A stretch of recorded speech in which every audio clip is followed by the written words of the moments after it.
Let's talk about 5G, the latest and greatest mobile network that they say is going to transform our lives. It sounds promising. 5G will let us download an HD movie in seconds. That's just hilariously fast. Doctors will be able to perform remote surgery with virtually no lag time. And it'll make self-driving cars smarter and safer.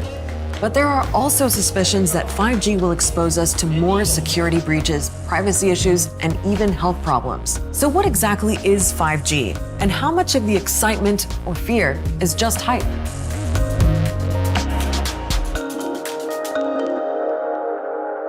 We all know 3G and 4G. They're the mobile networks we use today. You see them at the top of your phone and they give us access to the internet. But we're now making way for the next generation. 5G is promoted as the best and fastest connection around, and in some countries it's already available. South Korea launched 5G networks last year. So did providers in China, the UK, the US, and Germany. New 5G phones are on the way too. Samsung released the first one in 2019. Bringing commercial 5G to life before the rest. So here is how it works.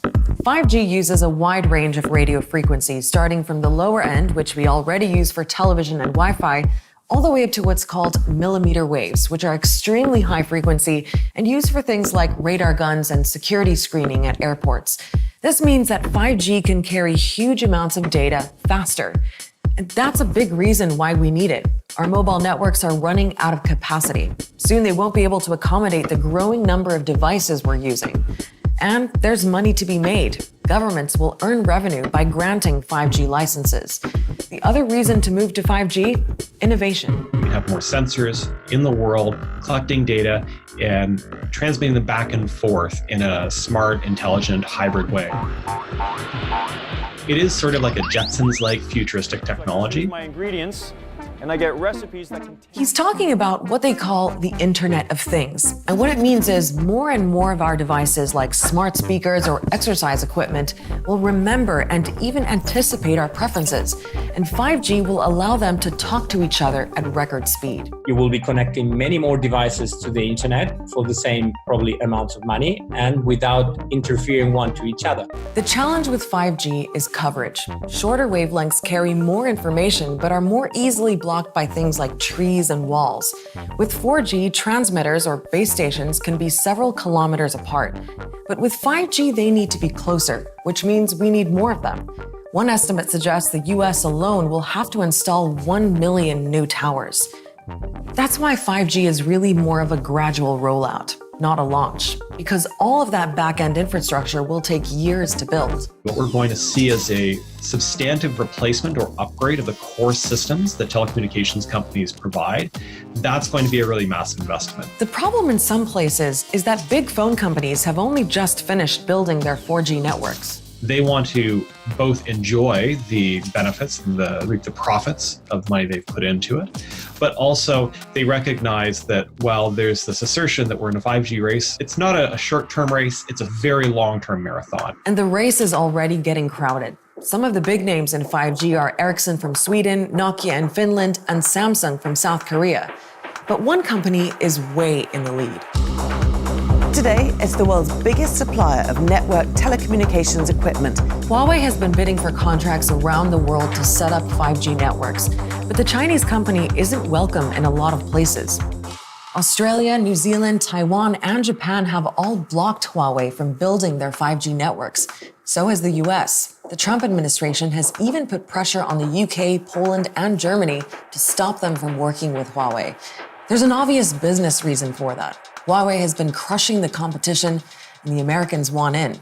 But the countries shutting Huawei out say there's more to it. For the US and many Western nations, the tech giant is a spying tool for the Chinese government. Chinese law requires these firms to support and assist Beijing's vast security apparatus. Allegations its top executives deny. They insisted Huawei's not in the pocket of China's government. Huawei is basically accused of being a pawn in China's state-sponsored spying.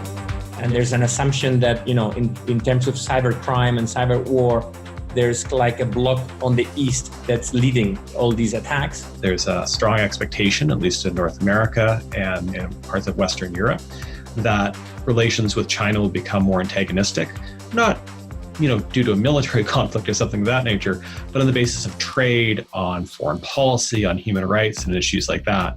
But 5G also stirs up a lot of debate about our own individual privacy.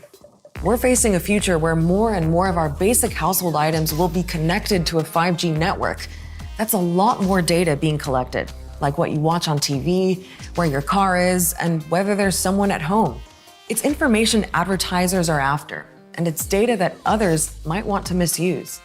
And so if you are acquiring baby monitors, or you're acquiring door locks, or any of the other Internet of Things, really looking at them carefully to determine whether the vendor is committed to providing a secure product on an ongoing basis. Which brings us to another concern, our health. With all those extra radio waves swimming around us, people are worried. Stop 5G! Stop 5G! Hunderte Menschen gegen den 5G-Ausbau protestiert. People aren't going to have a choice anymore, and that's what terrifies me the most. We've seen this before. When mobile phones first came out, people were worried they might cause cancer. Right now, there is some exposure of your deep tissues, your brain, some other tissues that are a few centimeters past the surface of the skin. But after many scientific studies, the general consensus is there's no hard evidence to support that theory. But it hasn't necessarily been disproven either. It's the same with 5G. And in fact, some experts seem to think 5G's shorter wavelengths are actually less harmful than the radiation from devices we're using now. It's just a little ironic to me that people are all worried about 5G when once you get to that millimeter wave regime, all your deep tissues are quite safe. It's really only your skin that's going to get any exposure. It's the same pattern with any new technology, right? There's excitement and wonder, but also skepticism. But we're talking maybe 5 to 20 years before we really see 5G in full effect. And in that time, new tech is going to emerge. China says it's already working on 6G. I hope that was a useful primer on 5G and why it's in the news. As always, Jazeera.com has the story covered, so make sure to subscribe, like, and follow all of our social media pages to get the very latest. I'll see you next week.